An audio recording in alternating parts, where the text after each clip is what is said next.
amount of bounce on absolutely every bounce step?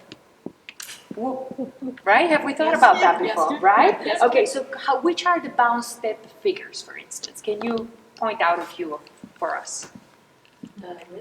Risk, good. Botafogo. Volta, good. Samba walks, right? That's right. Stationary Samba walks or Samba sidewalks. That's good. Any more? Well, even the volta turns, spot turns. Yes, where you're going that's up and right. around and up and around. That's right. So even if we take those as a compilation, how do they differ from one another? And what is really the bounce versus what is the pelvic action? Do they have the same amount, and how is that affecting what we're doing? So this is basically what our focus point today is, and we want to just give you very black and white information so you can apply directly into your dancing and hopefully make your efforts more efficient. Because very often when we're dancing Samba, we're trying our best to really execute a lot of action, but are we really aiming for the right amount of action for what we're trying to do? Yeah? So if we start with shall we go with the bounce or the pelvic toe first? Let's do the bounce first. Okay, so the bounce, very, very simple thing at first to know, but difficult to do. How long does it take for us to go down in the knee, and how long does it take for us to go up in the knee in a bounce? What's the beat? The beat. 1, 2. So the bounce takes half a beat. So I go half a beat down, half a beat up, half a beat down, half a beat, and that's 1 and 2 and 1 and 2 and 1 and 2 and 1 and 2. So exactly what you said there. Where does that come in? Because we say, oh, the bounce is 1, 2, 1, 2, but that's the foot timing. So this is already the first well, bounce is 1, 2. But now we say we go 1 and 1 and 1. So the knee timing is half, half, half, half, half, half, half, half. But the foot timing is 1, 2 and 1, 2 and 1, 2 and 1, 2. So if we just did foot timing, it would be 1 and 2, 1 and 2, 1, 2, 1, 2, 1, 2. And the knees would be 1 and 2 and 2 and 1 and 2. And now we have to combine those two.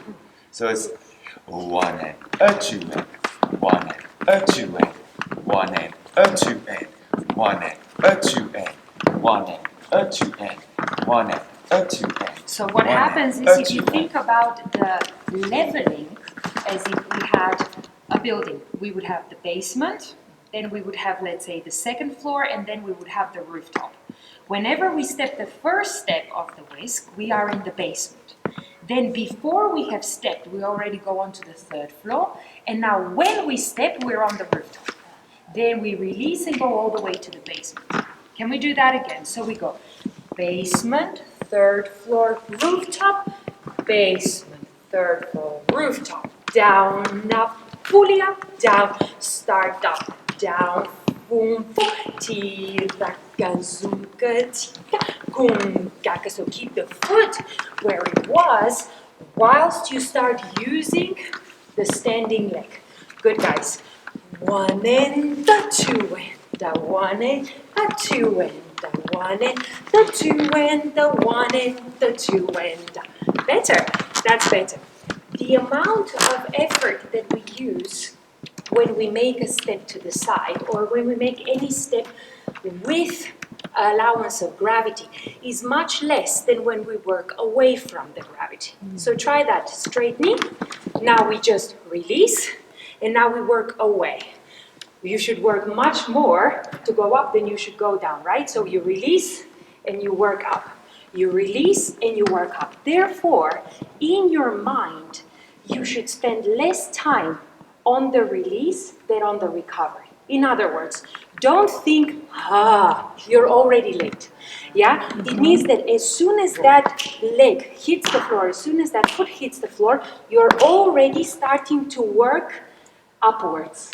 And what we practice so much slowly is we're really processing this, but in reality we're already late. So So that means that the moment that that right leg hits the floor, I already need to begin the work up and manifest it here. And then again, I just release and already start working up. So by the time you think bow flat, you're already late. Bow flat.